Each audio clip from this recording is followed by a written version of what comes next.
क्या निजीकरण अब इस आधार पर किया जा रहा है कि वहाँ देशद्रोही हैं? तो ये बड़ी विचित्र बात है। मगर सांसद अनंत कुमार हेगड़े बोल सकते हैं, वो सांसद हैं। सांसद जी ने अपने घर या आसपास नेटवर्क ना मिलने की बात की। यह नहीं बताया कि जिस बीएसएनएल का नेटवर्क हर जगह आता था, गांव सुदूर देहात में, वो अब क्यों नहीं आता है।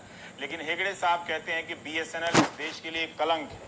ये उन्हीं के शब्द हैं, इसलिए उसे खत्म कर रहे हैं। डिसइन्वेस्टमेंट के जरिए बीएसएनएल को बंद कर रहे हैं।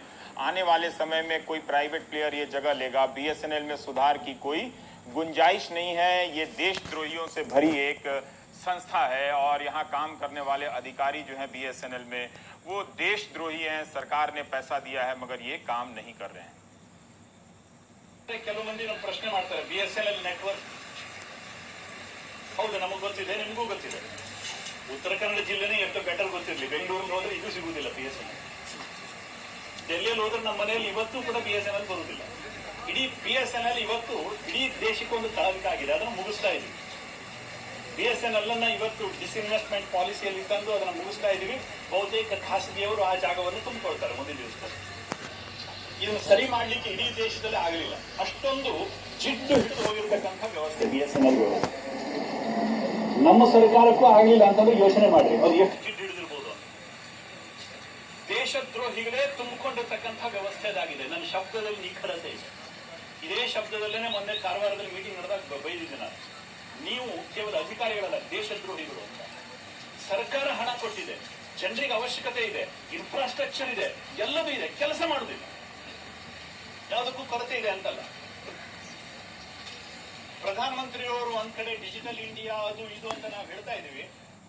तो कनाडा में इनका बयान है। हमने हिंदी में भी बताया कि कह रहे हैं अधिकारी देशद्रोही है। किसी संस्था से, उसके कामकाज से कोई नाराज हो सकता है, बीएसएनएल से भी हो सकता है, लेकिन बार बार कहना कि संस्था देश के लिए कलंक है, देशद्रोही काम करते हैं, ये उचित नहीं है। बीएसएनएल के लोगों को अपनी सैलरी पाने के लिए पिछले चुनाव से पहले कितना आंदोलन करना पड़ा था। ये तस्वीर भी कर्नाटक से है। आप देखिए, लैंडस्लाइड के बाद पहुंचने का रास्ता नहीं था 2 दिनों तक, फिर भी बीएसएनएल के कर्मचारी मौके पर गए, बारिश में भीगते रहे और टावर को चालू किया। इस तरह से इस टीम का नेतृत्व लता जैन कर रही थी।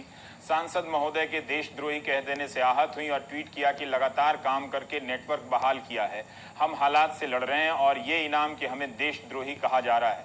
क्या हम देशद्रोही हैं? बीएसएनएल के कर्मचारी देशद्रोही हैं तो फिर हेगड़े साहब की सरकार क्या कर रही है? उसके रहते लाखों की संख्या में देशद्रोही सरकार के भीतर कैसे काम कर रहे हैं, वेतन कैसे दे रही है सरकार, ये सब भी है। पर आप देखिए, ये